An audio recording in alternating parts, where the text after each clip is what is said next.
Good evening. Good We're evening. going to call tonight's City Commission meeting to order. I'll let the record show that we finished our closed door session at 5:50 p.m. So now we will conduct the City Commission meeting, and we'll begin tonight's meeting with an invocation by one of our police chaplains, Reverend Woodrow Hay, and it will be followed by the Pledge of Allegiance led by Commissioner McCrae. If you please rise.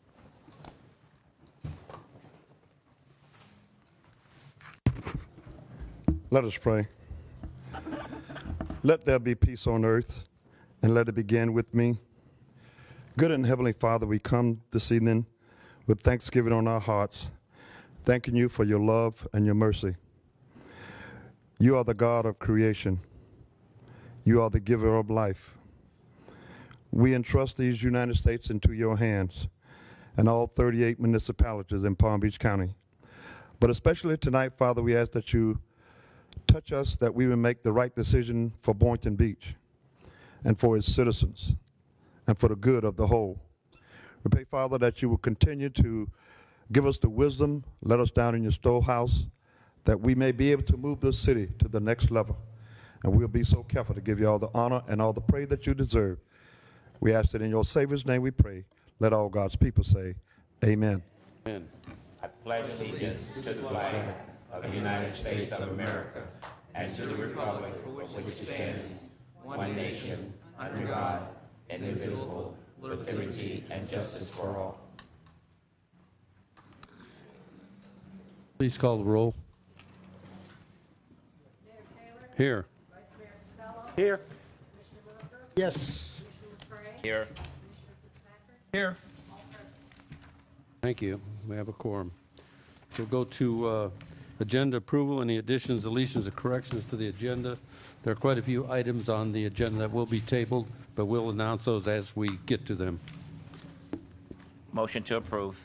Second. Motion second. Any other discussion? All in favor? Aye. All opposed? Show the motion unanimous. It'll take us to informational items by members of the City Commission. I'll start tonight with Commissioner McCrae. I'm fine, thank you.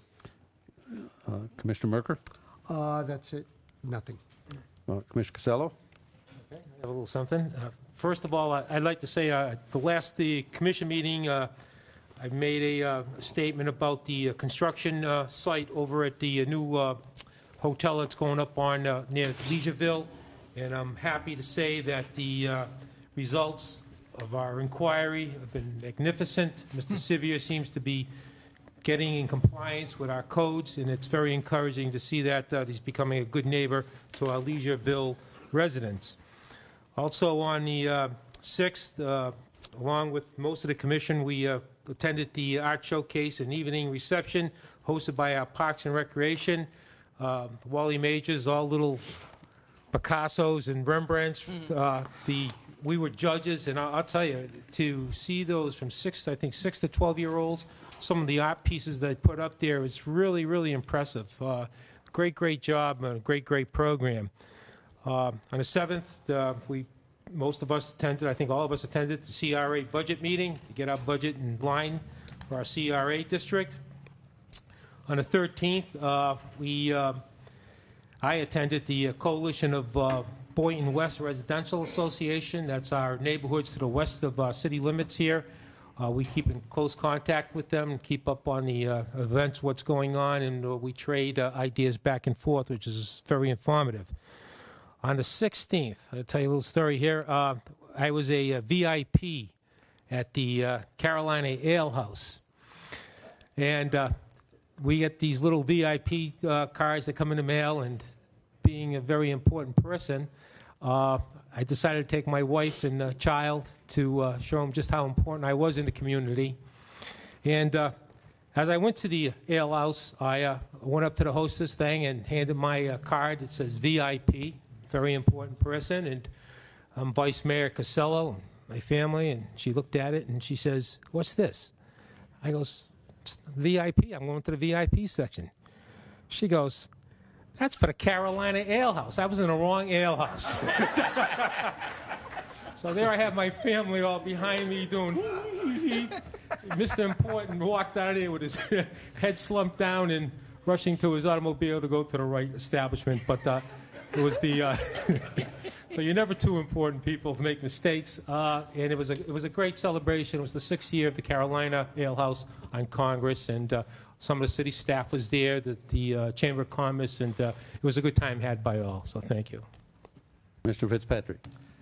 On August 6th, I went to the ribbon cutting for Primo Hoagies, and then right from there to the judging the art for the Summer Rec and Park artist programs with most everybody else.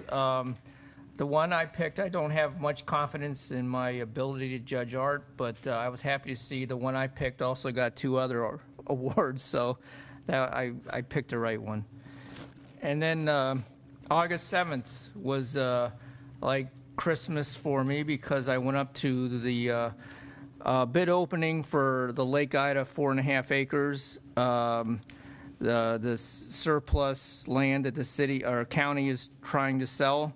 And at the pre-bid opening, there was three mandatory pre-bid meeting. There was 3 developers there, so I went up to see what their bids were, and I was the only person there. And and they had a little short ceremony recorded saying who was there, me, and said no other bids. So that's kind of leaves Boynton, as the way I see it, as the last man standing. So I plan to send out an email to the county manager saying what's the next step and can he take down the for sale sign. And then that day also went to the High Ridge. I met here with the High Ridge developers, the project at corner of High Ridge Road and Minor Road. And then we did have that CRA budget meeting. Then August 12th, last Tuesday, was the regular CRA meeting. And then August 13th, I went to the League of Cities lunch at Atlantis, which is basically the south end, all the communities from the south end. So there was probably about 20 council members and city commissioners there, and just sit and talk a little bit. August 14th, I met with the Seagate Condo Association to give them an update on city business. And that night went to a debate between the Democratic Attorney General candidates, in which I thought it was good for me because I was able to wave at 3 other county commissioners for later things. And also had a meeting with the Auburn Group developers. And then yesterday was the first day of classes at FAU, and I had a hydrology class from 4 to 7, but I had to leave at 4:30 to come to the CRA meeting at 5 p.m. when we voted on the Ocean Breeze East. That's it. Thank you. Last Thursday, Friday, and Saturday, I attended the 88th League of Cities Conference in Hollywood, Florida. It was a very intense seminars, 3 days full of different sessions that went on, and it was very valuable, a lot of good information. I brought back for each commissioner a copy of the final legislative report, which tallies all the bills that passed and those that didn't pass. All that information, I gave them each a copy, and I will leave a copy in the library room down here, too, if anybody wants to acquire that. Oh, excuse me. Mayor Susan Haney from Boca Raton was elected as the 2nd vice president of the Florida League of Cities, which is very prestigious, which means in 2 years she will be the president of that league. So it's good to have somebody in our local area that we can really have one-on-one talk with. There was 10 resolutions that were passed, and these resolutions go from the league to the state government and to the federal government. And things that they talked about were, some of the things were transportation funding, internet tax, Marketplace Fairness Act, municipal financing, community development block grant program, water of the United States, immigration reform, and home rule. All of these were undertaken by committees, and the committees reported to the overall membership, and they were all voted on. And every one of these resolutions were passed and will go forward to those the state and municipal government. There was an exhibit hall with like between 30 and 40 businesses that do business with cities all through the state. very informative. They hand out a lot of stuff. So I picked up a lot of information, and I've given the city manager a whole handful of stuff that she can go through and see what might pertain to us here in Boynton. So that was very valuable, I think. And one of them was pension reform. I got a thing on pension reform, but in that packet is there's what 15 other cities around us have done concerning pension reform. So that's very valuable information too. We can look at that and see if the things that they took would in any way we can use without reinventing the wheel. So it's a good thing to look at, I think. And lastly, we had 3 guest speakers that were just really, really good, very they talked about city development, they talked about ethics, they talked about leadership. They were all really excellent speakers, and I bought all 3 of their books, so I want to read those, and if anybody's interested, I'll be glad to share those with them after I read them. So just wanted to report on that. That's all I have. Anybody have anything else? If not, we'll move on to announcements and community and special events and presentations. The first item A is a Financial Advisory Committee presentation by the chair, Stephen Grant. He is out of town, so we're going to table that until September 3rd. He would like to be here to give us that presentation on Financial Advisory Committee, so that one's tabled. Next one. Do we need a motion to table? We're just going to table. Oh, go Motion ahead. to table. Thank you. Second. Motion second. All in favor? Aye. Show the motion unanimous. Item B is save the date for the FEMA, that's a flood map public open house to be held on Monday, September 8th, 2014, from 4 p.m. to 7 p.m. at the Boynton Beach City Library in the library program room located at 288 South Seacrest Boulevard, Boynton Beach, Florida. So if you have any questions about your flood insurance and why you need it, or if you don't need it, that might be something you'd want to be at. That's September 8th, 4 to 7 p.m., the library. Item C is announce a date change for the first meeting in September from Tuesday, September 2nd to Wednesday, September 3rd. And we had previously said we were going to do that on the 2nd.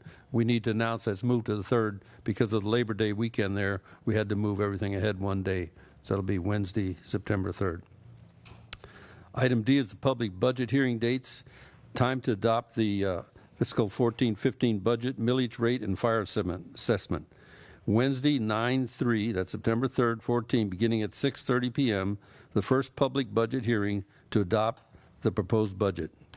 Thursday, 9/11, beginning at 6 p.m., a special commission meeting to adopt the final fire assessment resolution. And Tuesday, the 16th, beginning at 6:30 p.m., the second public budget hearing to adopt the final millage rate and the final budget. All meetings will be held in the City Hall Commission chambers. So if you're interested in any of those are the dates. They're listed in the agenda packets that are on the wall back there if you want to keep those dates. Item E, announce the primary election will be held on Tuesday, August 26th, and the early voting period will be Monday, August 11th to Sunday, August 24th. The Zell Hester Junior Community Center will be one of the 14 locations in Palm Beach County at which people can vote early and will be open from 10 a.m. to 6 p.m. daily. That ends the announcements. We'll now move to public audience. Anybody in the public wish to address the commission on items not on the agenda may do so at this time. We ask you come to the podium, give your name and address for the record, and try to limit your comments to 3 minutes.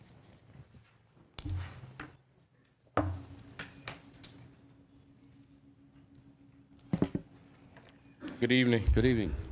My name is Reverend Nathaniel Robinson III. I'm the pastor of Greater St. Paul African Methodist Episcopal Church, located at 315 Martin Luther King Jr. Boulevard. I'm breathing hard, excuse me. On behalf of the Boynton Beach Coalition of Clergy, we want to just say thank you to the staff and to a number of departments in the city of Boynton Beach that helped us in our backpack giveaway, our back-to-school rally that we had Saturday. And so we have certificates of appreciation to the city manager's office, to the Department of Parks and Recreation, to the Commissioner Mac McCray, and to the Boynton Beach Police Department. We thank each and every one of these departments for all that they did to help us, all that they did to assist us, for showing up. We just want to say, on behalf of the Boynton Beach Coalition of Clergy, thank you, thank you, thank you for all you did to help us with this event. Thank you. Welcome. We also have a certificate for State Representative Bobby Powell, who showed up and assisted us as well. We can't give that to him because he isn't here, but we just want to acknowledge in the record that we have something for him as well. Thank you. And thank you, Mayor Taylor. Thank you very much. Thank you. Before they leave, I'd just like to say that, you know, I dropped the bug in the city manager's ear. I said, you know what, back to school, I felt like the city of Boynton that we should do something, and I had no idea that it was going to continue to do something, and they stepped up to the plate. They knocked a home run, and for that, too, I am awfully grateful. Staff, thank you. Thank you. Thank you very much. Minister Bernard Wright, 713 Northwest 2nd Street, Boynton Beach, Florida. I just want to ask the commission, have y'all taken an advisement about the charge at the public pool? $2 for the adults and $1 for the child. And I was walking by the other day coming from the coalition. He was so hot he wanted to go in the pool. And I look, I ain't got no cash money in my pocket. And it just was so sad. All my years, that pool been there public, and it never have been that kind of charge. In fact, it was free. But the harder born children are not getting a chance to enjoy that pool. I got a little pool I bought for him. $3, you may think it's nothing, but it's something. It's a lot. When you can't probably go in there but once a week. It's a pool right by your house. You know, you look at your budget. And I'm sure that money that they get is not the money necessary to pay the lifeguards. It's no way possible. So I like to see a change in that respect, that we can actually enjoy that pool. Not to mention the other thing about, you know, we really don't have nothing the children can involve themselves in, engage themselves in. Carolyn Sim Park, just a big, pretty building, a lot of grass area, but nothing going that would cause the children to come and engage themselves to keep them off the street. So you're talking about crime prevention? Let's get something for the children. I appreciate if y'all just take that under advisement. Thank you, and God bless you. Thank you.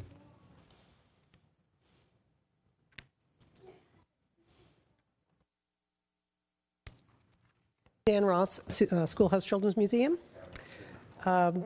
Just wanted to, a couple of comments this evening. August has continued with some solid numbers and is ahead again this month over last year. Last Saturday's special event, Turtles and Taekwondo, was a success with many mini ninjas participating.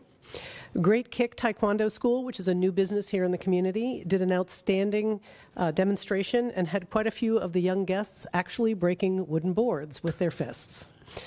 This week, we are closed for our annual refresh, and we will open on Tuesday, August 28th. And then lastly, the Board of Directors, staff, and the children wish to again express our sincere thanks for your support with a small token. Oh.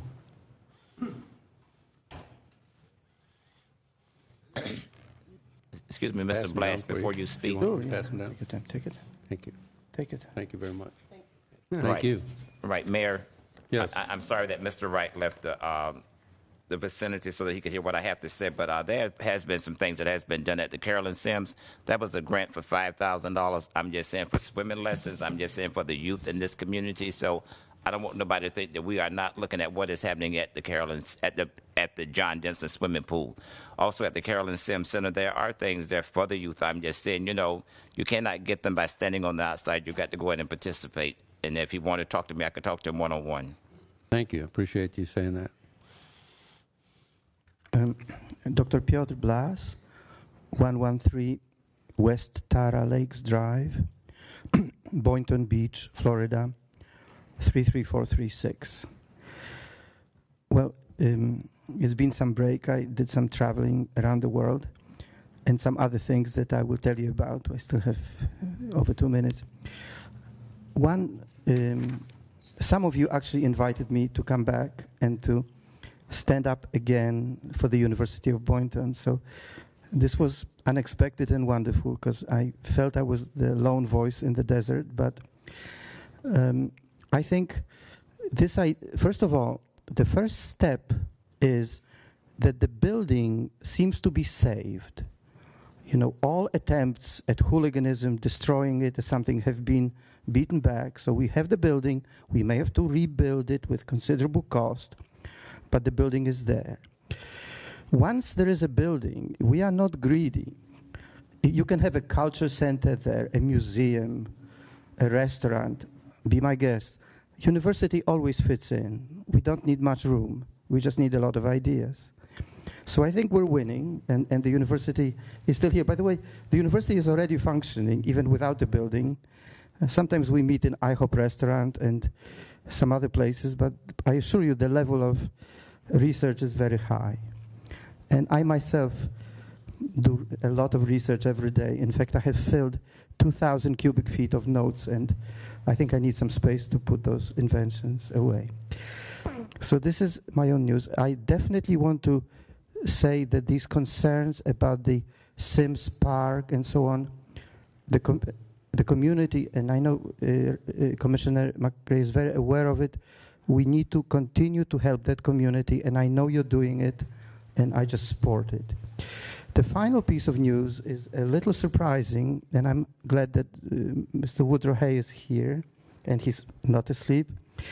Well, I am actually, as some of you know, I am in the race for governor of Florida as a write-in candidate. I did not have $10,000 to be listed, so my name is spelled Piotrblass,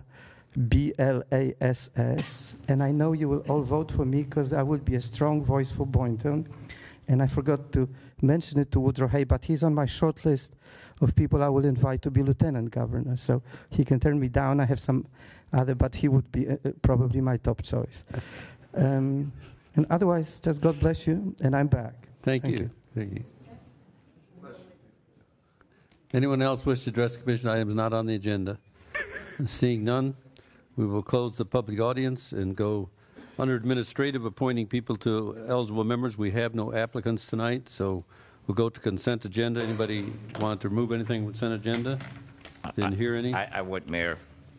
I would like to remove 6A. 6A? 6E, and 6G. Okay. Is there a motion to approve the consent agenda with the exception of those items? So moved. Second. I have a motion second. All in favor? Aye. So the motion is unanimous.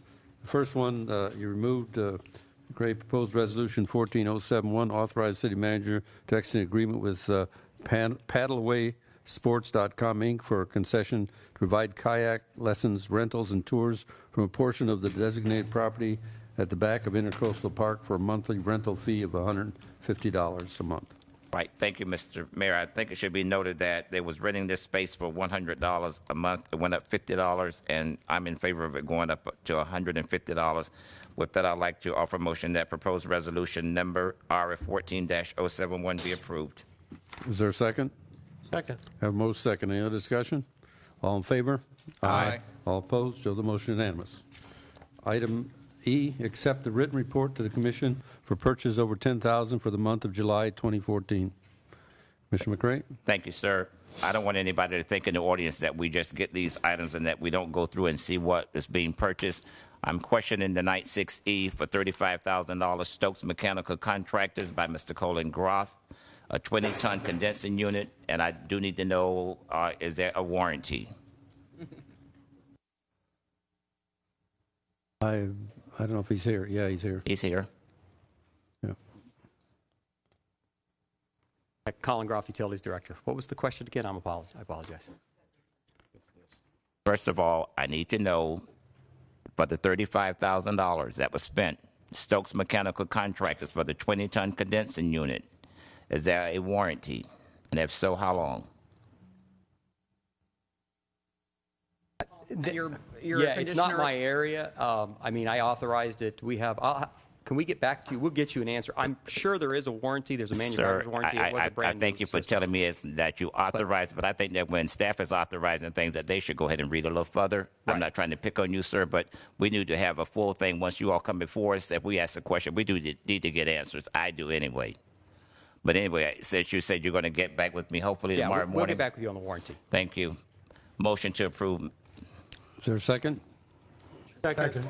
All in favor? Aye. Show the motion unanimous. Item G, award the bid for the replacement of 3 air conditioning systems at the Intercoastal Clubhouse to Cedars Electromechanical, Inc. of Lake Worth, Florida, in the amount of $47,537. Thank you, sir. I'm questioning this again. I need to know, is there a warranty with these 3 units? Tim Howard, Director of Finance. Hold on one second.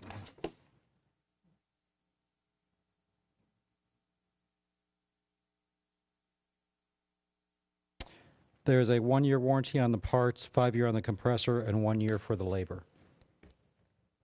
Mr. Howard, can you get me a copy of that? I'm just saying, just put it in writing and send it to me first thing in the morning. I'm just saying I do need to keep up with this. I don't want people to think that we are just rubber stamping things just because y'all bring them before me. Right. Motion to approve. It's on page, it's, there a second? it's in your back. Sir, for the record, I got it. I have a motion Still second. need it. All in favor? Aye. Aye. Show aye. Show the motion is unanimous. Bids and purchases over 100,000. Approve the employee group benefits insurance program for fiscal year 2014-15 and authorize city manager to execute required documents for the following policies per the request proposal for fully insured group medical, dental, life, and long-term disability insurance. Is there a motion? Make the motion. Is there a second? Second. Motion second. Discussion? Yes, sir. I think that this is something that needs to be addressed by the city manager because this is like a $850,000 savings to the city. And I'm just saying that needs to be stated, $850,000. Thank you, Commissioner McCray. And yes, this is good, very good news. I will say, I know our benefits administrators are here tonight, the Gearing Group. They negotiated very hard and very successfully with our medical insurer. First, we went out to bid. We received 17 bids. This is on our medical insurance, our dental insurance for employees, as well as disability, life and disability. And I'd just like to say to staff and to you, sir, thank you. Job well done. Thank you. But let me just say the good news is that they negotiated a 0% increase in our insurance premiums, which we budgeted about a 15% increase in anticipation of that. To get a 0% increase, they worked very, very hard, and Commissioner McCray is correct. It's saving us about $850,000 in general fund money to not have to budget, to be able to have that saving. So, thank you. Go ahead. I have a question. Can be included next year, and obviously, so it would be employee bought, not city paid, long-term care insurance. People don't realize you have disability, you have life, you have dental. If you see the ages of many of the employees, they're 40 and older. By getting a group plan in the field of long-term care, and have it offered, not that the city pays for it, you would get a group discount. And I think it's that important to look into and potentially offer to the employees of the city. Julie Oldberry, Director of Human Resources and Risk Management. Yes, we would be able to get quotes on a plan for that nature if it's the wish of the commission to move forward with that type of benefit option. We can put that on a future agenda item to discuss. Sure.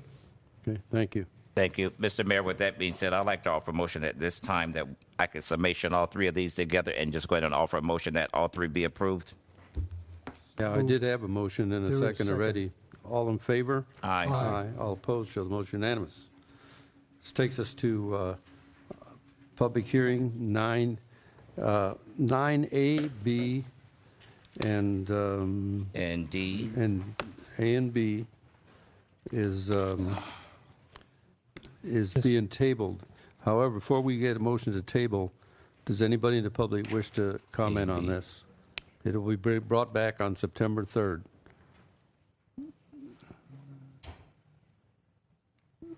I guess not. Yes, she's Yeah, coming. okay, okay.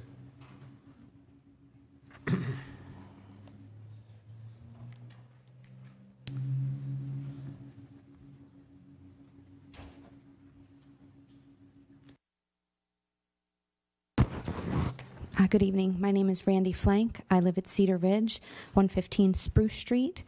My concern for this particular project is that Minor Road and High Ridge Road are two-lane roads, one north, one south, one east, one west. And on that corner, there's already a elementary middle school. So you have an influx of about 1,000 vehicles on a daily basis, twice a day, for drop-off and pickup during the school year. We also have all the current residences and the community that we live in with the flow of traffic. You have the Publix on the corner, you have Quantum, you have already a pretty hectic traveled road. They're looking to change and rezone to add approximately an estimate of anywhere from 300 to 400 vehicles on a daily basis for the residents of that new projected community. My concern is for the traffic and the congestion and the safety hazards of all of the people that reside there. We had an incident just on Sunday where the school had their open house.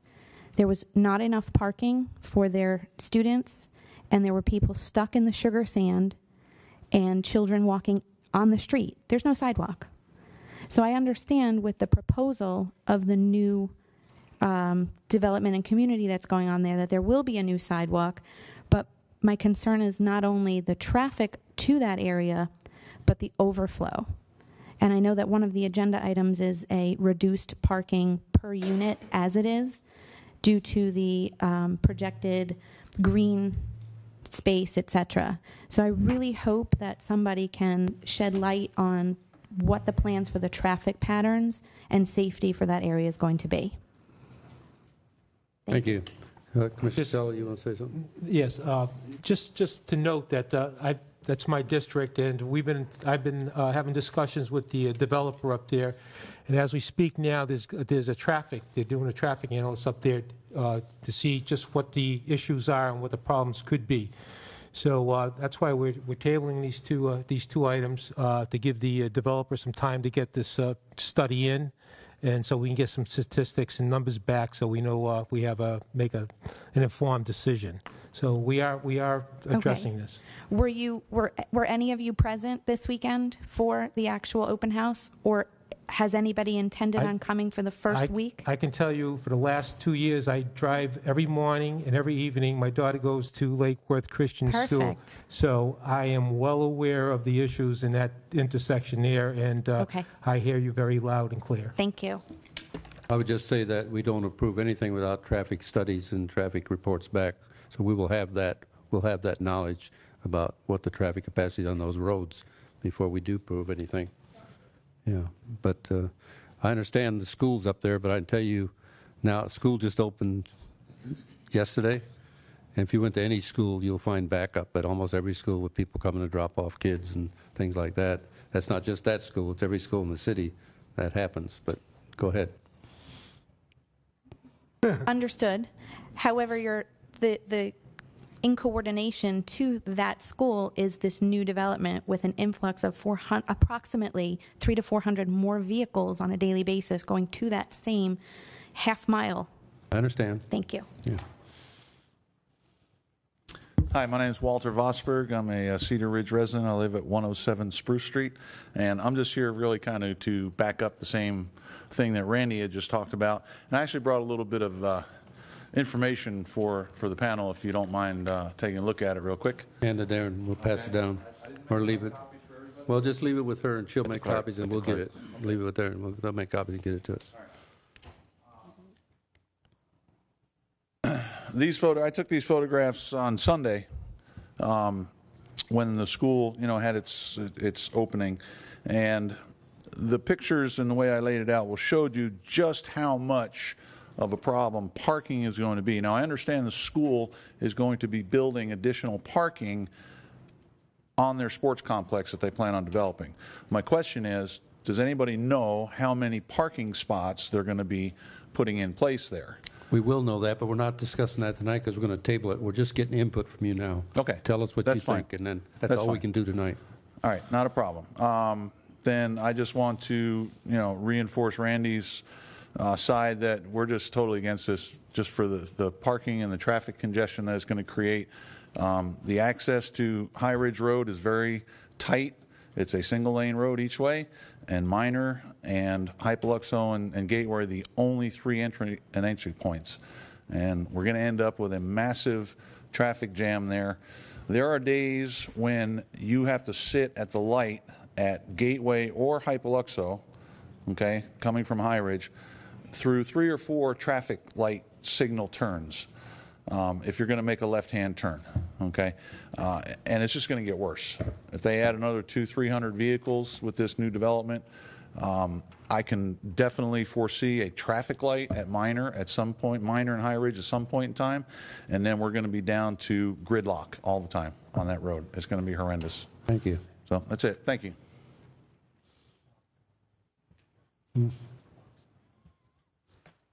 Hello, my name is Melissa Veal. I live in the Cedar Ridge community as well, 305 Spruce Street.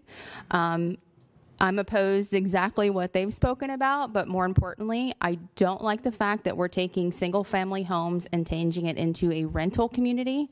I take pride in my ownership of my property, and unfortunately, statistics do show that rental properties do not necessarily take pride in their community. They're in and out. We're going to have an influx of all different type of people, which I understand that's part of growth, but we have so many rental communities already in the city of Boynton Beach that having another ownership property would be more to my liking and to my property value. On top of that, what is the plan for the roads itself? They're already not in great condition. Our Congress Road is not in great condition. It hasn't been in several years. And here we are going to add another 300 to 400 cars on this very small, tight road. What's the plan for the road upkeep if we do add another community there?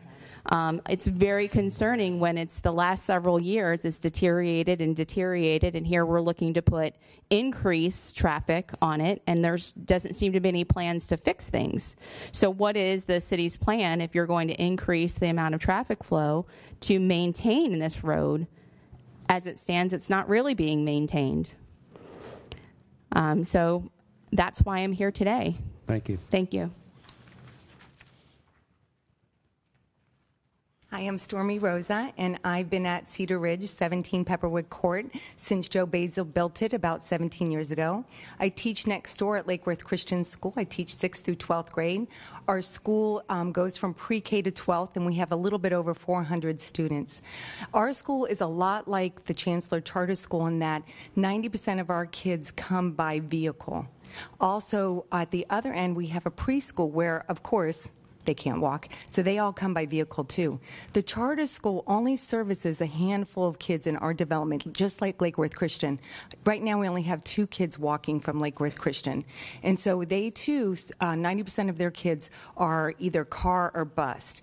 The development there, when we listened, the developer assumed when he spoke the last time at the advisory board, which was overwhelmingly wanted to stop this, he assumed that the kids that would live there, because they are going to have 3-bedroom apartments, would go to Chancellor Charter. They can't go to Chancellor Charter. It's packed with a waiting list. So they're going to have to be bussed out too. So their parents are going to have to get in cars also to drive to a different location for a school. So it's sort of a, I don't know what happened to the area. No offense against the city planner, but it's not working. It's not working right now with the school, with their situation, because it's a very narrow 1-lane road, High Ridge Road, and Minor too is very narrow 1-lane road. Now, when you get up to Canterbury, it does go to 2 lanes for 1/10 of a mile. So I went ahead and I researched it, and I found 19 all the way going down to Las Ventanas, which is rather new, and Compson Place at Renaissance Commons. And I got 19 of these, and all of them are on 4-lane roads. All the apartment buildings are on 4-lane. The one over there by Home Depot, they have 4 lanes, and then when it gets to the single-family homes, it goes to 1. I bet they have problems too getting out in the morning. So I am concerned. I'm also concerned about our cross-country team runs, and I'm concerned about the schools cheerleading and their people, their students on the roads too. So I just wanted to tell you that. Thank you.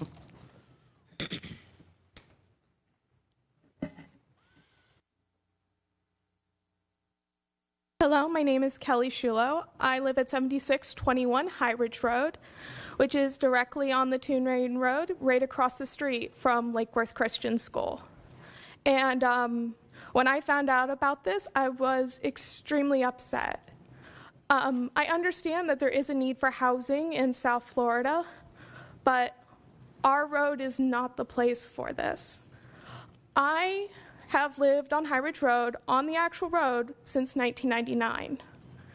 And when the new school opened, when I was in high school, at 4 o'clock when I would come home from my after-school activities, the road would be backed up all the way to Finn Hill, which is a good quarter mile. And this is on the side of the road. This is on High Paluxo, not even on the Gateway side. There is also issues on Minor already with traffic. I commute to the mall for my part-time job, and sometimes coming home I have to take Minor, and I could be sitting at that stop sign for 5 or 10 minutes trying to make a left-hand turn onto my street. I also want to bring up that there are some environmental concerns as well, because there is a portion of High Ridge Road which does not have gutters, and during periods of extreme rain, the road does tend to flood a little bit. During the spring, the road did become impassable during the major storm that we had that shut down parts of I-95. So that also needs to be brought in consideration, along with there is a scrub park, High Ridge Scrub Park as well. And I believe that we need to look into some of the environmental impacts this will have as well, because there is a wooded area just behind Chancellor Charter as well, and we do have endangered and threatened species living in our neighborhood. Thank you.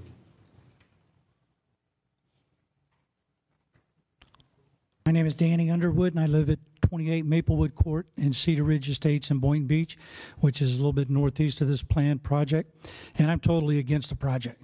I mean, parking, traffic, whatever.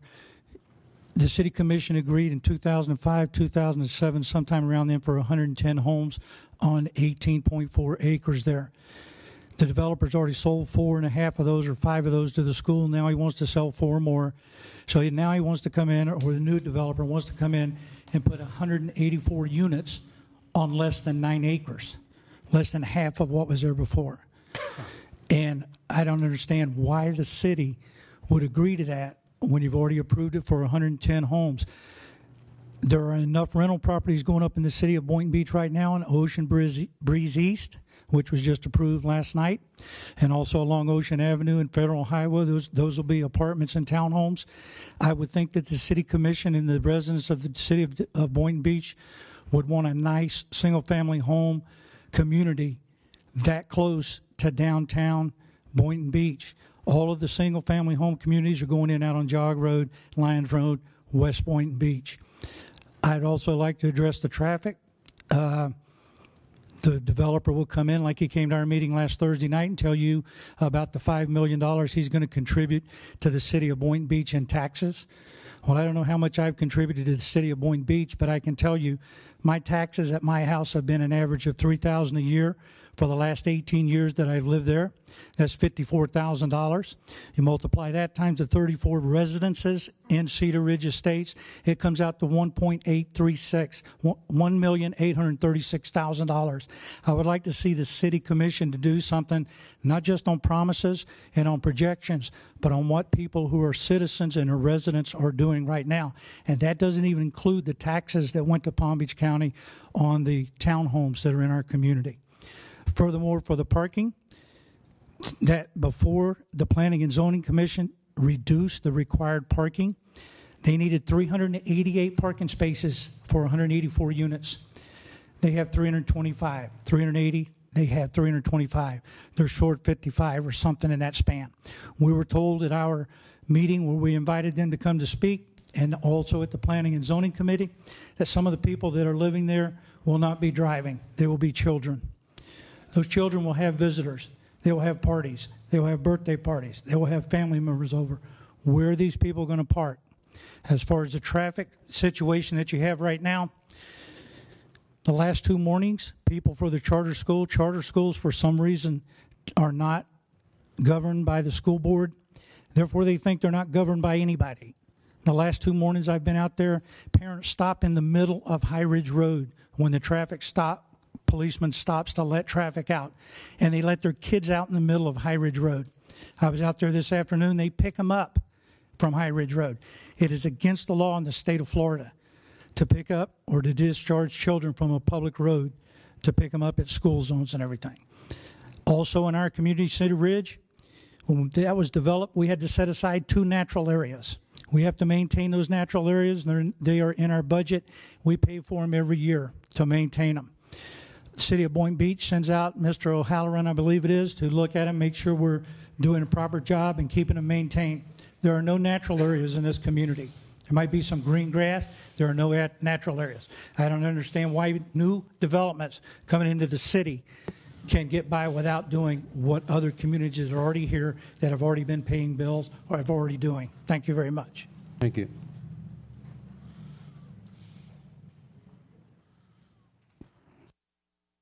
Good evening. My name is John Potter.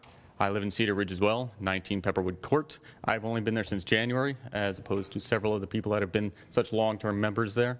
And from what I knew when I moved in, it is actually a neighborhood full of original owners, which is unheard of in Florida. My wife, my daughter, we looked for 2 years while we had a condo up in the West Palm Beach areas to find some place where we could really settle down. We both have full-time jobs, we have a good salary, and we were looking someplace where we could raise our daughter and have what I feel was similar to my own upbringing and my wife's in Russia. A little bit smaller town feel. Boynton was not even on the map.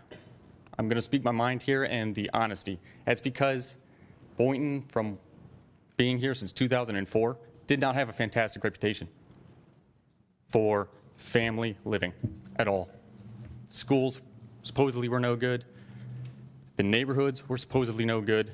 We heard nothing but live in Palm Beach Gardens or move to Boca, depending on which side of the county you wanted to be on, if you wanted to stay in this area. We love this area.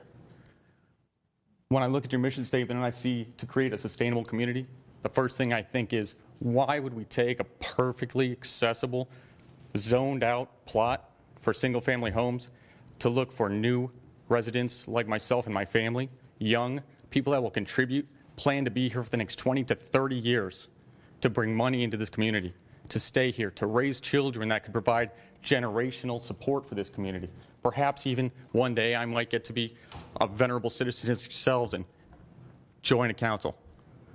So commissioners, I ask you, please think about this. Please think about if you bring in a 3-story residential in what is probably the closest thing that you have to a little bit of a rural setting left in your city, how that can never be replaced. You can't take that building back down again. Right now, I've got a small yard, little pool, great view. I love my neighborhood. My neighbors have been nothing but fantastic ever since we moved in. Everybody up and down that road. I do worry. It was breaking my wife's heart when we heard about this community. We know what it's like to live in the middle of the villages of West Palm Beach, in areas that were once very, very nice, but then got overridden because of the difficulties that came after the crash around 2008. It was a terrible time. People that got underwater fled. Renters that came in that didn't even have to necessarily pay their land. They were paying their landlords. Their landlords weren't necessarily responsible for the properties anymore. They were letting them go into foreclosure. It turned wonderful condominium neighborhood into an absolute disaster. We ask you to seriously consider the long-term ramifications of letting what transient renters can become to an overwhelmingly long-term community like this little area off High Ridge Road. So please consider this. I agree everything that they say about traffic and everything that they're saying about the schools and the safety of the children, but I really wanted to put down roots here. And I worry whether I'm going to have to put up my house for sale and go back to thinking of Palm Beach Gardens or Boca Raton after I have found such a nice home here. It'd break my heart to have to do so, gentlemen, ladies. Thank you.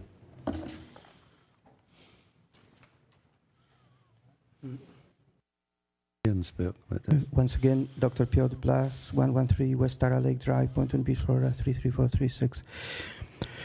Especially after listening to all this testimony, and especially to the last gentleman who spoke, I myself came here in 1989 with the same dreams, bought a one home like that, and I fully understand what he's saying. I would urge the Commission to stop this project. Simply stop this project. We've heard enough from outstanding citizens.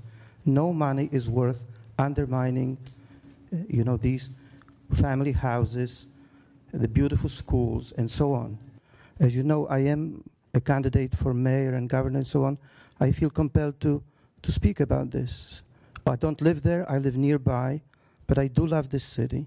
So I want to say with all the conviction that I have that this project needs to be stopped immediately, revisited, and possibly saved for single-family homes. Thank you. Thank you. Is there a motion to table items 9A, ordinance 14013, and ordinance 14014? Motion. Second. I have a motion second. All in favor? Aye. So the motion is unanimous. Is there a motion to table item B? Motion to table. Second. I have a motion second. All in favor? Aye. I show the motion unanimous. Those items will be taken up again on September 3rd, I believe. Okay. Mr. Mayor, just before we move on, you know, I feel the young man's sympathy. You know, I concur with him. You know, he just moved here, but as sitting on the dais up here tonight, I've lived in Boynton for 60 years. I just wanted to be stated for the record. Thank you. And I'd just like to say for the record is that I'm well aware of the plight that's going on up there, we're staying abreast of the situation. Like I say, we're working closely with the developer up there.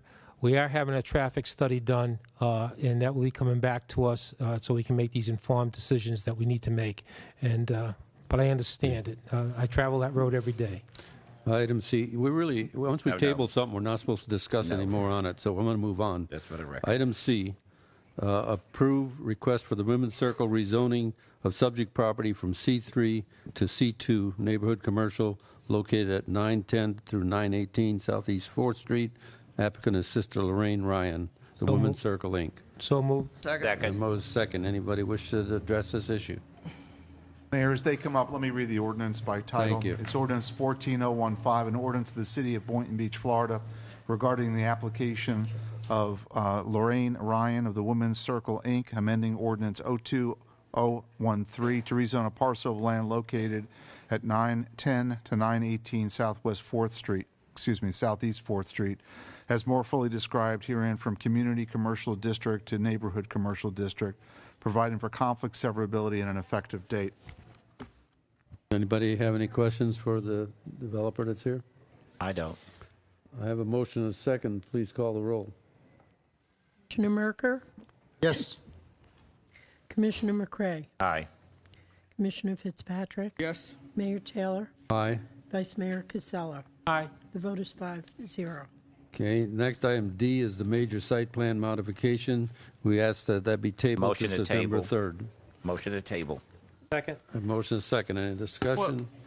Your question, isn't that for the Women's Circle too? Yes, but it's the site plan that has to be okay. tabled. So It has to follow the rezoning. second on the rezoning. Understood. I have a motion and a second. All in favor? Aye. Aye. So the motion unanimous. Next one is item E, ordinance 14016, public hearing approved request for Family Dollar rezoning of portion of subject property from R2 and two-family residential district to C2 neighborhood commercial district located at 1010 North Seacrest Boulevard. Applicant Paul Tremblay, BOOS Redevelopment Group Limited. Attorney wants to read the... Thank you, Mayor. Ordinance 14016, an ordinance of the city of Boynton Beach, Florida, regarding the application of Paul Tremblay of Booz Development Group LTD, amending ordinance 02013 to rezone a parcel of land located at the southeast corner of North Seacrest Boulevard and Martin Luther King Jr. Boulevard, as more fully described herein, from single and two-family residential district to neighborhood commercial, providing for conflict severability and an effective date. This is the first reading of ordinance 14016 to approve a rezoning of Family Dollar store. Is there a motion? Motion to approve. Second. I have a motion and a second. Any other discussion? I just have a question. I've been reading in the paper that there's 3 or 4 dollar names out there, that one company just bought another company and the third company's in pursuit of both those companies. Is this going to have any effect on the project? Evening. Henry Dirksen, Bose Development Group, 5789 Northwest 151st Street, Miami Lakes, Florida, 33401. I'm the real estate manager for Bose Development Group. Many of you I recognize from our efforts for the CRA and also working with the city. We know about as much as you guys do when it comes to reading the paper. Family Dollar still has an appetite for new locations. So as far as we're concerned, this project is moving forward. We haven't received any indication from them that they have any desire to postpone or hold back on this project. So we are moving full speed ahead and seeking a site plan approval and rezoning application here with the city, and fully intend to continue this process until they tell us otherwise. So right now we're moving ahead. You'll notify us, I mean... Absolutely. As soon as if you have any information, that be pertinent to us. I do not. They haven't told us anything. There are a number of different, as you've read in the paper, Right. Dollar Tree started the process trying to buy Family Dollar, and then Dollar General jumped in. Yeah. So we don't know what's going to happen with that. It may be nothing. It may be something. I don't have anything I can tell you. Thank you. Thank you. Commissioner Merker. The only thing I hear a hesitation in the tone of your voice, and my only question is, if hypothetically something does happen, could, I use the word could, a company like yours pull back and inform us that you can't move forward? He said it could. Well, yeah, the hesitation in my voice is just because I don't have the answers that you seek. So we are here. No, I know what you're requesting that- saying. I know what you're saying, and I know what the other commissioners are saying, but I'm not hearing confidence in security in the sense of what you're answering. You do not know. I'm thinking potentially of the future of what could happen. Maybe I'm being extremely negative, but I'm thinking of what the end results could be if. And, you know. The answer was he doesn't know.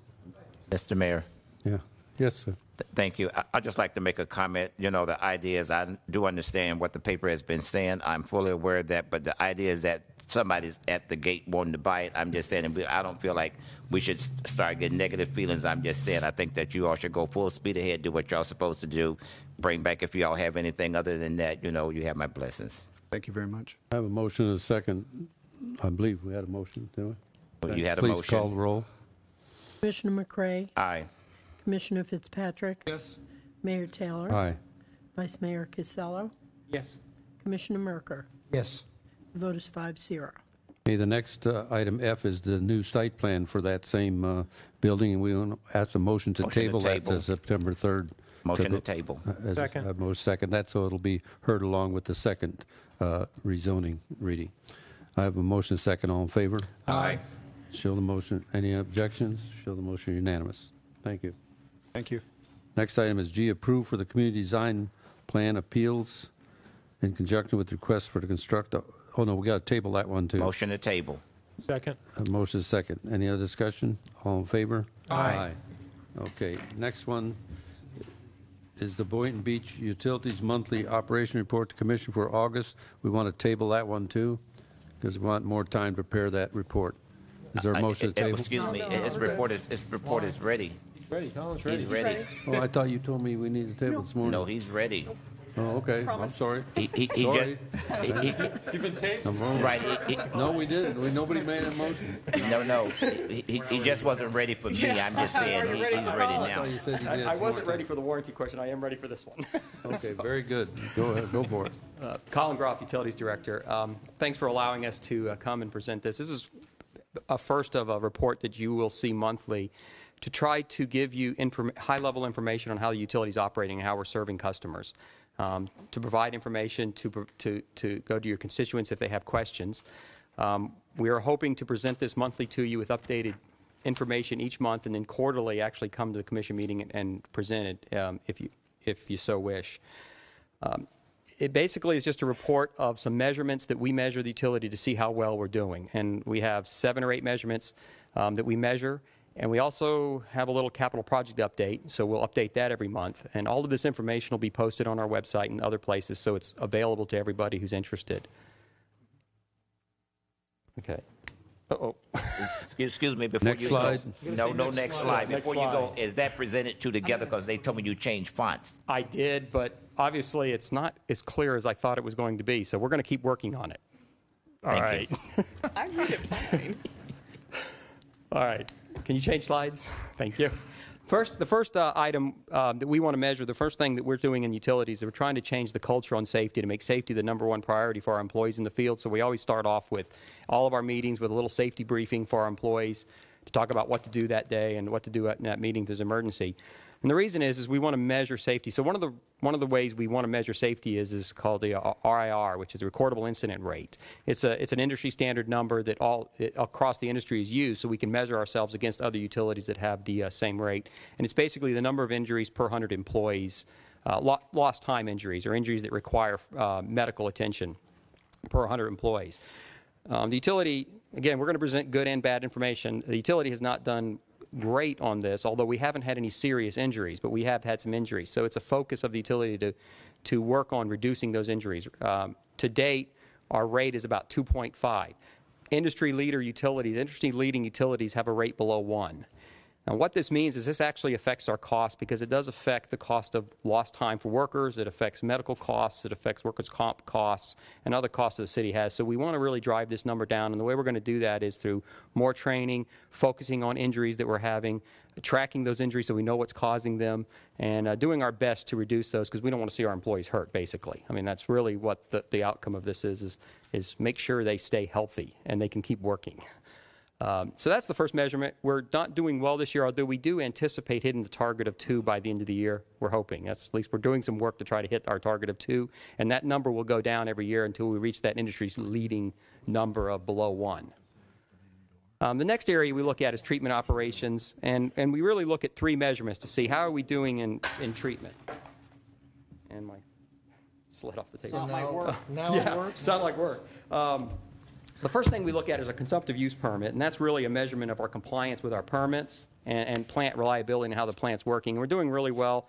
Our allowance to date is about 5 billion gallons of water. We've used about 3. Some of that's due to the rain. We've had a lot of rain, and so we've had a little bit less water use. And the other part's contributed to water conservation. So on our consumptive use permit, we're doing very well staying within the permit. The second thing we look at is average water pressure. Why is that important? That's really a customer satisfaction measurement. Customers want, people want when they turn on their shower, have good water pressure coming out of their shower. So we want to maintain at least a 50 psi pressure in our system. We have pressure monitors throughout the system that we watch that, and we look at an average throughout the month. And as you can tell, we're staying above that. And that's a sign that the system's being run properly and the pumps are being operated properly, and so the pressure's staying above the target that we're shooting for. And the third one is really is water quality. What's the quality of the water? And there's a lot of things we measure internally for water quality, but one of the things that people recognize the most is when they taste chlorine in their water. So one of the things we have is we have a target of about 3 milligrams per liter in the system.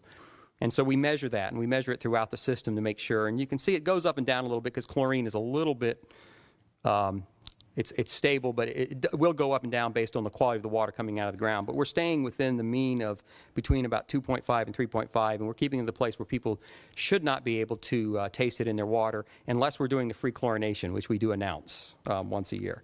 So those are 3 high-level measurements that we say how we're doing. We're doing well on all 3 of those right now. And so that says that the treatment, the operations staff of the treatment plants are doing their job very well.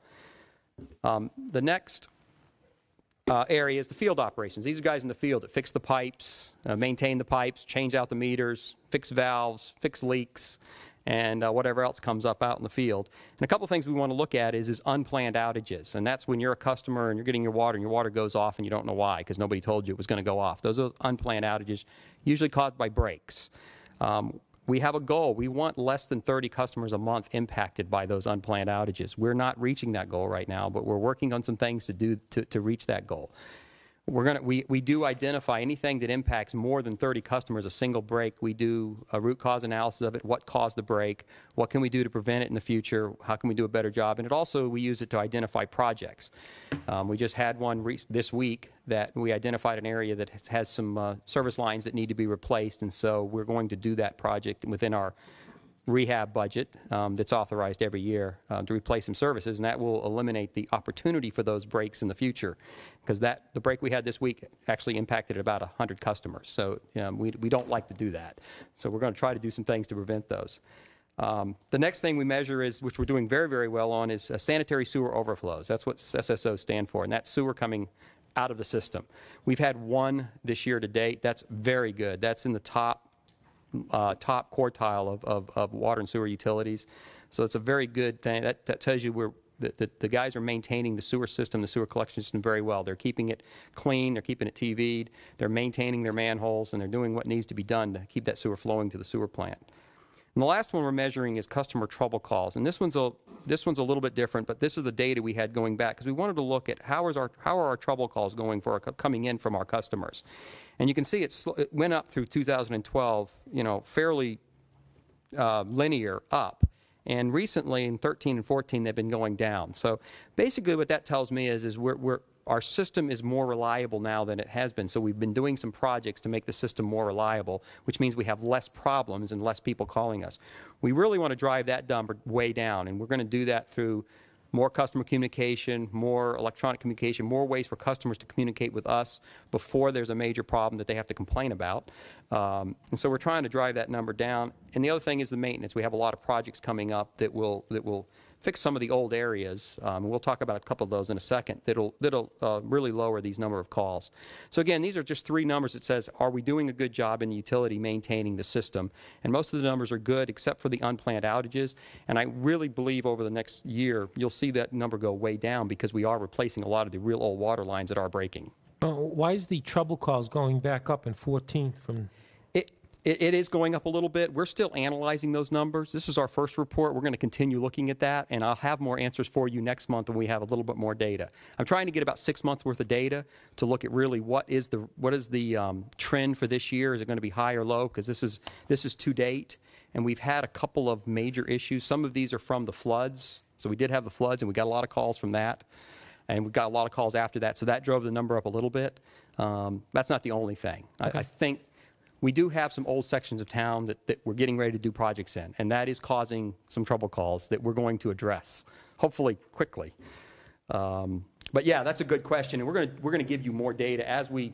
That's the toughest one for us to look at right now because we really want to parse the data and figure out what kind of calls are we getting and what are they for. And we don't have that yet, but we've just started measuring that last month, so we'll have better data for what are the trouble people having. Sometimes it's just a call where there's no issue at all. So we'll be able to look at it and say, what is the real problems that we need to solve? It's going to take a couple more months of collecting data, though, to know. The next thing we're going to cover is some construction projects. All right, you'll have to hit the slide because it was working. Ah, there it goes.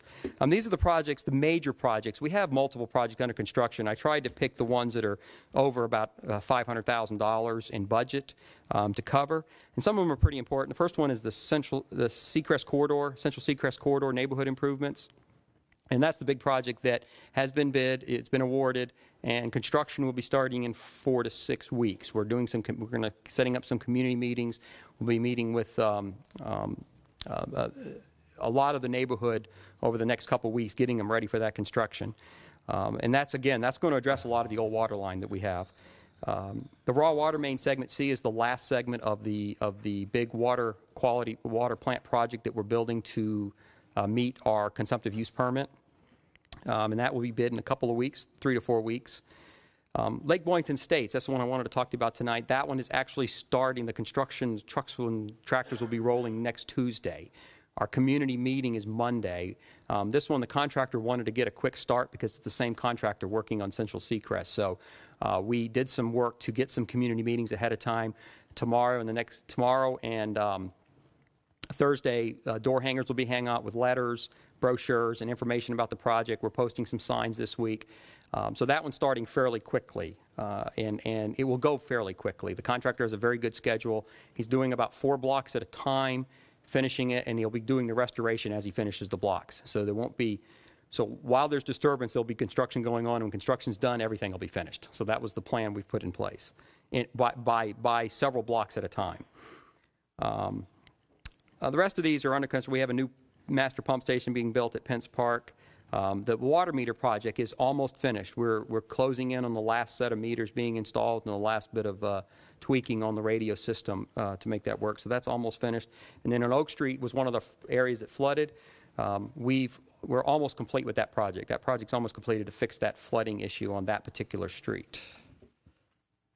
Next slide. Thank you. A couple projects in design that you know about. We're doing the water plant project. That's in design. We have a conceptual design laid out. We have about, as of today, about 78 days. We'll be bringing you the guaranteed maximum price for the project for review and approval. So we're well underway on that project, and we'll have a presentation on that project when the time comes for you to review what we're going to build. North-South Road stormwater improvements. These have been on the books for a long time. We're finally moving forward. We have the engineer relooking at the plans to come up with some, we had some issues with some easements and some other things in this project, so we're relooking at the project, doing some slight redesign to make gaining easements a little easier on this project. So that's underway right now. And then, of course, the reuse. Some of you all are interested in the reuse system. We do have a 5-year plan in place. We're starting the first couple of projects now moving forward to add more reuse customers to our system. We are working on the first project we're doing right now is a High Point. We're adding 4 of those condo association units to reuse. Should be in the next 3 to 4 months. So that'll be a chunk of reuse that we'll knock off the list. And then we have a couple of new projects. Next slide. You might be interested in Lakeside Northeast 20th Avenue. That's another neighborhood improvement project on the northeast side of town. It's drainage and water line improvements. There's a lot of old backyard water lines there, and there's also some sewer improvements on that project also. And we will be doing engineering service requests very shortly on that and getting that design started after October 1st when the budget's approved and we move forward. Again, the stormwater projects are that Venetian and Treasure Island, Northeast First, and all those stormwater projects, those 5 or 6 projects we brought to you before, that's all in that line item. Those will be broken out as we develop the scopes. That's in concept design right now. We're still on target to finish by next May or June, as our schedule showed before. So we're still on schedule to finish those projects and have some stormwater improvements in those areas by then. Well, Treasure Island doesn't have any drainage. No. Does it? We're going to have to put some in. You're going to put some in there? Going to have to. Okay, great. So yes. It does flood in the roads. We think we found some ways to do that. We think we have some good ideas on how to provide some drainage that'll keep that road drained during large storm events. On both of those areas, both of those little subdivision areas, Treasure Isle and the other one, Venetian. There was talk about making swale to drain it into that canal there? That's one of the ideas. Another idea is look for low points in the road, and we'll put in structures and pipe to the canals from the low points of the road. There's exfiltration trenches, which may or may not work, but we have the engineer looking at all of those options, and they'll bring us back some options, and we'll decide the most cost-effective way to eliminate as much water as possible. So that's what we're going to try to do.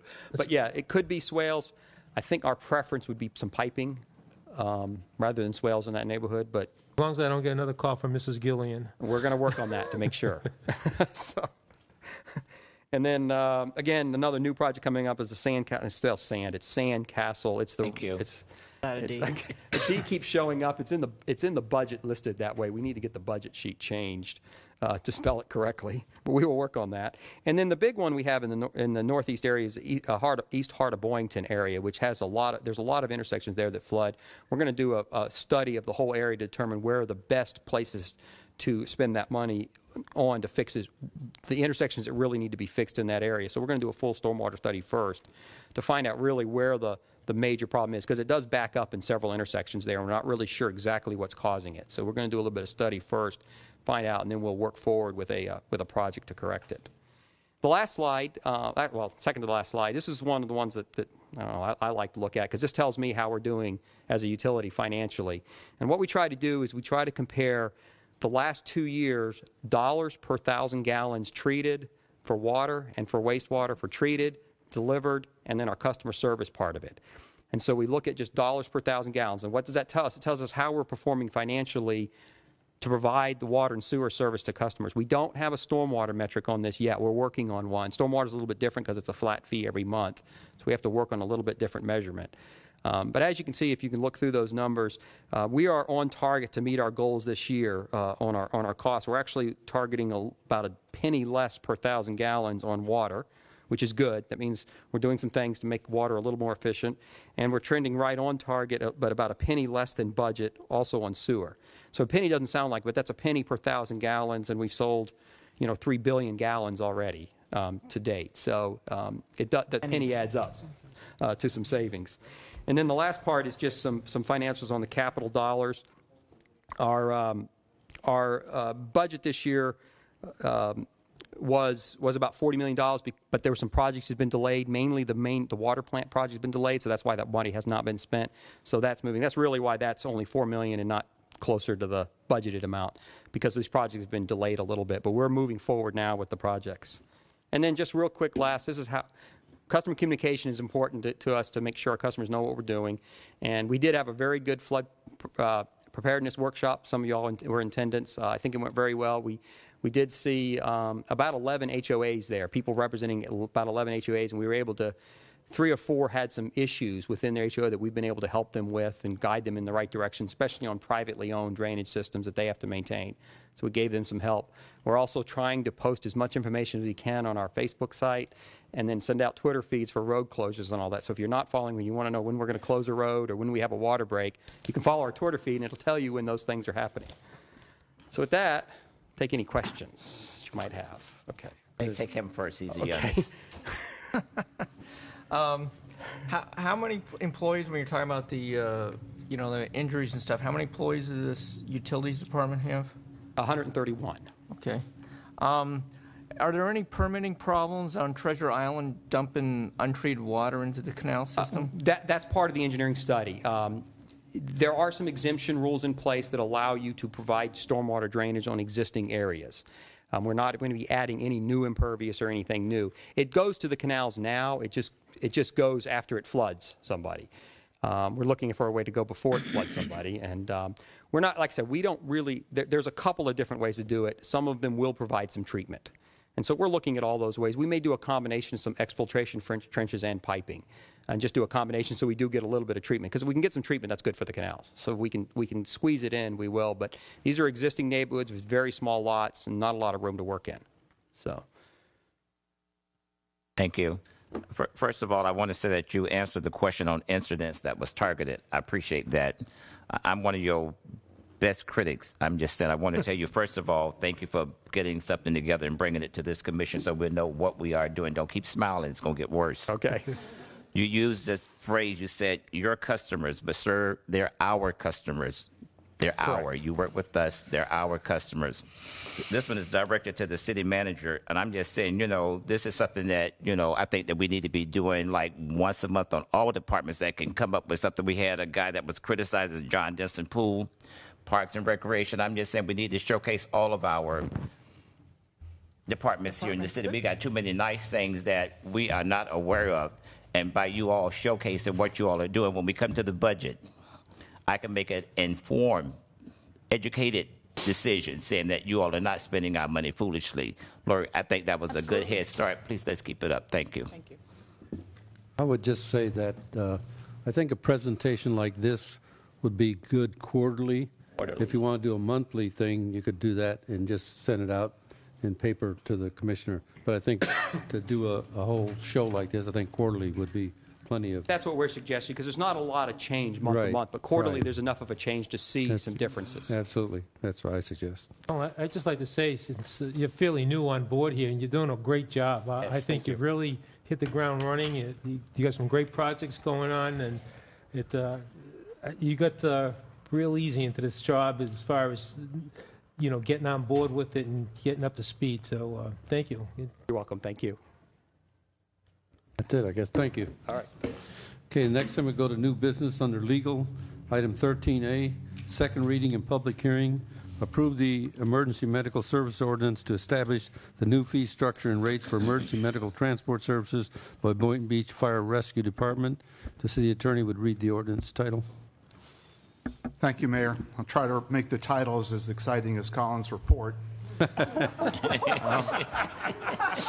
Ordinance 14012, an ordinance of the City Commission of the City of Boynton Beach, Florida, amending the city's code of ordinances to amend the title to Chapter 23 to read Taxation, Assessment, and Fees, to create a new Article 5 in Chapter 23 to be entitled Emergency Medical Services, Fees, and Charges, to add a new Section 2355 to be entitled Definitions, to provide for the definitions, a new Section 2356 to be entitled Emergency Medical Services, Transportation, Fees, and Charges, to provide for the fees and charges, and a new Section 2357 to be entitled Collection of Emergency Medical Services, Transportation, Fees, and Charges, to provide for collection, to provide for codification, for conflict, for severability, and providing an effective date. Is there a This motion? is second reading. So moved. Second. The motion is second. Does anybody in the public wish to address ordinance 14012 on second reading? Seeing none, please call the roll. Commissioner Fitzpatrick, Aye. Mayor Taylor, Aye. Vice Mayor Casello, Aye. Commissioner Merker, Yes. Commissioner McCray. Aye. The vote is 5-0. Proposed ordinance 14017, first reading. Approve request to amend Part 2, Chapter 14 of the City Code of Ordinance entitled Motor Vehicles and Traffic by creating a new section 14-12 entitled Curb Stoning, regulating the purchase and sale of motor vehicles from individuals other than a dealer, providing for codification, providing for conflicts, providing for servability, and providing for an effective date. City Attorney, would you please read the title? It's this one. 14017.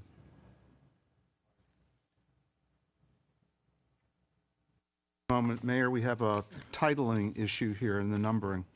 Okay.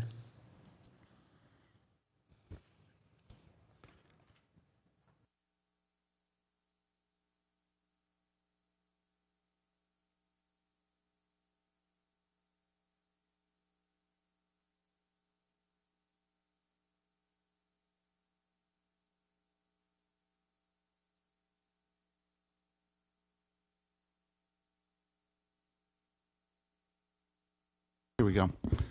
An ordinance of the City of Boynton Beach, Florida, amending Part 2, Chapter 14 of the City Code of Ordinances entitled Motor Vehicles and Traffic by creating a new Section 1412 entitled Curb Stoning, regulating the purchase and sale of motor vehicles from individuals other than dealers, providing for codification, conflict, severability, and providing an effective date. Is there a motion? So moved. A motion and a second. Anybody in the public wish to address this ordinance?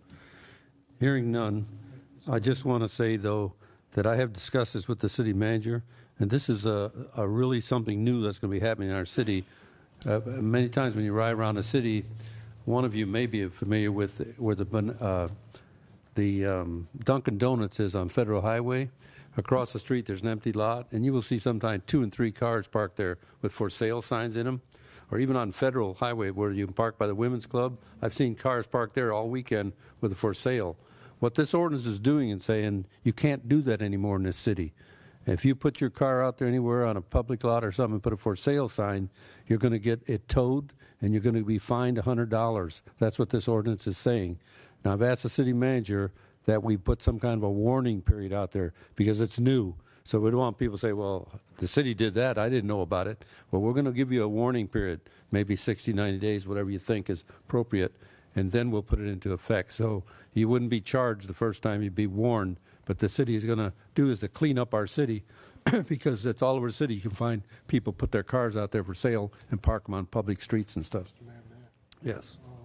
I personally define this, what these people are doing, it's a business. You know, most people see a car, they think, you know, an individual wants to sell his car. But what these people are doing is they're buying used cars, 2, 3, 4, whatever the number is, and placing them throughout the city. I think it's dangerous. It should be defined as a business. They should be paying the fees or paying a penalty for what they're doing. So I think it's an important issue that we're going to talk about at the next meeting. This is the first reading. I have a motion second. Please Mr. Mayor. call. Yes. Although it's on first reading, I'm just saying, can we go ahead and just put that warning period in for 60 days so everything will be complete? Would 60 days be enough? Yeah, and I know staff, Diane, you sent me an email that I have not had a chance to look at on the warning. What were you contemplating? So I think we'll issue a warning first, or? Diane Springer, Code Compliance Coordinator. We weren't going to actually issue a warning, but we were going to have some media releases, press releases, and also have it on the water bill for 1 or 2 months, whatever or 90 days, whatever, and then after that start to enforce it. So at least most of the public will have knowledge of it. And suggested 60 days. Yeah. Go ahead. Mr. Mayor, this is going to be a city ordinance. In my district, we have that same issue in some of the lots, but there are county land. I would like to maybe forward this proposal or idea to our county commissioners and maybe take it as a county issue so we can cover all parcels. Well, I think we should forward once we do our ordinance, then forward it to the county for their consideration. Right. Okay? Right. Yeah, but we need to start it, yeah. Start from scratch. I have a motion and a second. Please call the roll. Mayor Taylor, Aye. Vice Mayor Casello, Aye. Commissioner Merker, Yes. Commissioner McCray, Aye. Commissioner Fitzpatrick. Yes. The vote is 5-0. Proposed ordinance 14-018, first reading. Approve amendments to the Code of Ordinances, Part 2, Chapter 13, licenses, renaming the application review to business use certificate and clarifying inspection process and fees associated with certificate of use and occupancy. Please, the attorney, read the title. Ordinance 14018, an ordinance of the City Commission of the City of Boynton Beach, Florida, amending Part 2, Chapter 13, Article 1 of the Code of Ordinances entitled Business Tax Receipts and Certificates of Use to provide for the use of special magistrates for business tax receipt appellate matters, to provide for a definition of a special magistrate, to provide for any amendment to Chapter 205 Florida statutes, to provide for violation of this chapter to be brought as a code violation, modified when the Director of the Development Services Division shall issue a business tax receipt, to provide for the methods of enforcement, to provide for when the Director of Development Services Division may revoke, refuse, or deny any certificate of use or business tax receipt, to provide for any special magistrate of the city to hear appeals of the Director of the Department Services Division determinations regarding business tax receipts, providing for codification, severability, and an effective date. Ordinance 14018 on first reading. Is there a motion? So moved. Is there a second? Second. A motion is second. Anybody in the public? Oh, this is first reading. Any other discussion? I have some discussion. Yeah.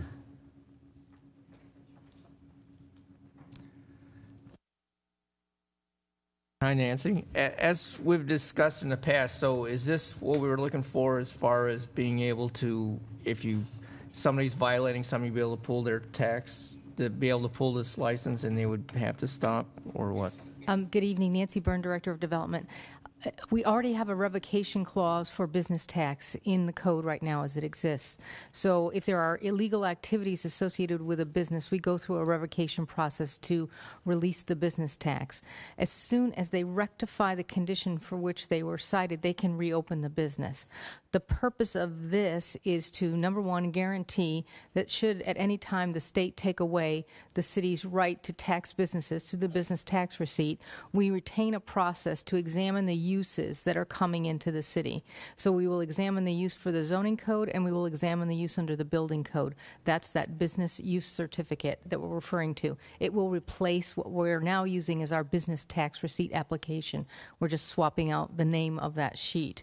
The second phase of this, the certificate of use and occupancy, is specifically for leased and rented property so that we can come back to a property owner who may not be maintaining the property properly and not be punishing the tenant for what is the owner's responsibility. So it gives us an extra layer of code enforcement, if you will, oversights in the city.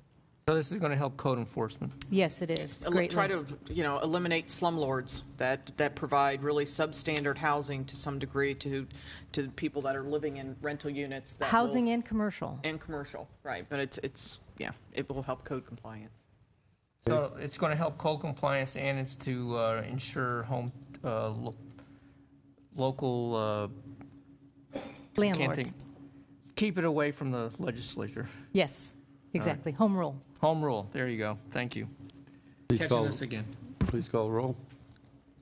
Vice Mayor Casello, Yes. Commissioner Merker, Yes. Commissioner McCray, Aye. Commissioner Fitzpatrick, Yes. Mayor Taylor. Aye. Vote is 5-0. Proposed ordinance number 14019, first reading, amending Article 4, Chapter 19 of the Boynton Beach Code of Ordinances entitled Pensions for Firefighters. Please read the title. An ordinance of the City Commission of the City of Boynton Beach, Florida, amending the City of Boynton Beach Firefighters Pension Trust Fund, amending Section 18179, extending the terms of office for trustees from 2 to 4 years, providing for codification, severability, a repealer provision, and an effective date. Motion? So moved. Is there a second? Second. The motion is second. Any other discussion? Please call the roll. Sir, Yes. Commissioner McCray, Aye. Commissioner Fitzpatrick, Yes. Mayor Taylor, Aye. Vice Mayor Casello. Aye. The vote is 5-0. Proposed ordinance number 14-020, first reading. An ordinance of the City Commission of the City of Boynton Beach, Florida, amending Part 3 Land Development Regulations, Chapter 4, Article 5, Minimum Off-Street Parking Requirements, Section 3, 4, and 5, inserting flexible parking provisions, promoting smart growth, providing for conflict severability inclusion in the code, and an effective date. Mayor, could we table this? Is there a motion? I'd like to So table moved. this. Wait a minute, wait a minute. Okay. Mr. Mayor, I would like to, I don't mind going through with the first reading here, but I would like to postpone the second reading to September 16th, if we could. It'll tie in with the projects that we talked about earlier, and we have some concerns, so I'd like to delay the second reading to September 16th. Okay, I have a motion and a second to move forward with the first reading, and I have another suggestion that we table the second reading to the September 16th. Does that satisfy you? Yes, it does. Okay. I have a motion and a second. Please call the roll. McCray, Aye. Commissioner Fitzpatrick, Yes. Mayor Taylor, Aye. Vice Mayor Casello, Aye. Commissioner Merker. Yes. The vote is 5-0. Amended resolution restating the date of the budget adoption public hearings. We're just doing that because we moved it from the September 2nd to September 3rd. Is there a motion? So moved. Second. Motion is second. Any other discussion? All in favor? Aye. Aye. All opposed? Show the motion unanimous. Proposed resolution 14-076, approve ratification of new collective bargaining agreement for officer and detective bargaining unit. Please read that's just a resolution. Is there a motion? So, moved. Second? Second. The motion is second. Any discussion? All in favor? Aye. Aye. All opposed? Show the motion is unanimous. The next item for the future agendas is discuss the impact of pending legislation legalizing restricted use of medical marijuana, and it said a to-be-determined date. I'd like to suggest that we hear that either in September or October. I'd like to move that up and set a date for that. Thank you, Mr. Mayor. I put that on the agenda for this, and I'd like to take it off and put it on the agenda, one of those dates you just Very mentioned. good. Well, the city manager will move that That's forward. perfect, because we're gathering some information. We're watching, right now I know they're working on ballot language, so there's several cities watching, and we just want to have some more substantial information to bring to you. So late September, early October would be great, and we'll hopefully have Any some other of that. information to come before the board? None? And adjourn.